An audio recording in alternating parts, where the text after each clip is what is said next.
Thank you and welcome to the show this morning. The topic this morning is the National Association for the Advancement of Colored People, the NAACP, at the 21st century. And of course, we have with us to talk about the NAACP in the 21st century, the president of the national branch of the NAACP, Reverend Vernon Dixon. And of course, Reverend Vernon Dixon, let me welcome you to the show this morning. Thank you for inviting us. And of course, Reverend Dixon, we also might add that you are not only the president of the national branch of the National Association for the Advancement of Colored People, but you're also the pastor of Hobson United Methodist Church in Nashville, Tennessee. And of course, and that's why we made reference to you as Reverend Dixon this morning. Right.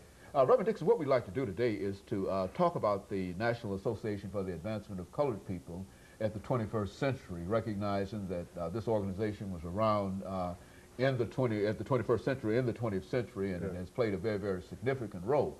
But before we get into that, Reverend Dixon, let's have you as the president of the National Association for the Advancement of Colored People of the branch in Nashville, Tennessee. Let's have you to give us some information about your background, your education, and some of the things that eventually led you to the presidency of this branch, and then we'll talk about the NAACP itself and then get into some of your programs. Well, first of all, Dr. Haney, I just want to thank you for this opportunity to be able to come and to talk to you and to recognize your achievements and your accomplishments in this area. And so it is indeed an honor for me to be here today. I'm a native Nashvilleian and attended the schools in Nashville. Unfortunately, I didn't get to attend the integrated schools because integration didn't take place until the year after I finished. And then I left the schools here and then went to Fisk University. And then after that was in the real estate business for many, many years in this community before accepting my call to ministry and moving on then to pastor Hobson United Methodist Church.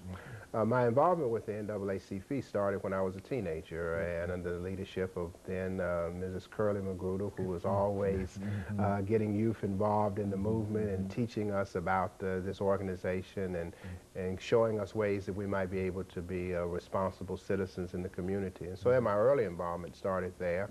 Later in my adult years, I worked more directly with the Education Committee, and for many years was the chair of that committee, working through the desegregation suits that came through Nashville. And then ultimately, last year, some people came to me and said that they thought that I might be able to offer the kind of leadership from the role of the presidency, and so I sought that last year, and I am very thankful that the members of the branch came out in such a strong number and to support it, my running for the office and ultimately in voting for me for that office. So that's my involvement in how I've come. There was a stretch of time when I was not involved in the NAACP and kind of walked away and looked at it. But I began to realize that if we are going to make Nashville the kind of community that we really want it to be, we have to be involved in the NAACP. And so I returned to the branch and made my commitment. I am a life member of the branch, now subscribing toward my Diamond Life membership. And encourage all Nashvilleians who want to make this city a better place, particularly when they're focusing on issues around civil rights, that the NAACP is the organization that they need to belong to and to be a part of. We welcome anybody who is interested in making Nashville a better place to come and to join with us.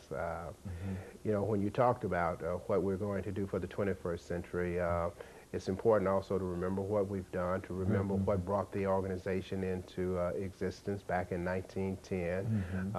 It is a national organization. We have branches throughout all of the 50 states, and particularly on college campuses where we are very active and where I think the movement is carrying us in the 21st century, is that we've got to find a way to educate our young people about the struggles that are there and what has done and what others have done in order to make the advantages for them that they now benefit from.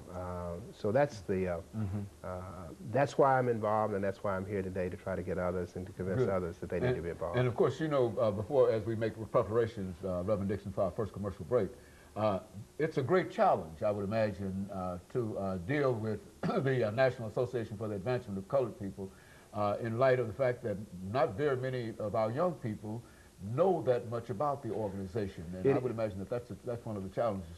That's the great challenge for us, facing us today, because the civil rights movement has always been grounded in young people.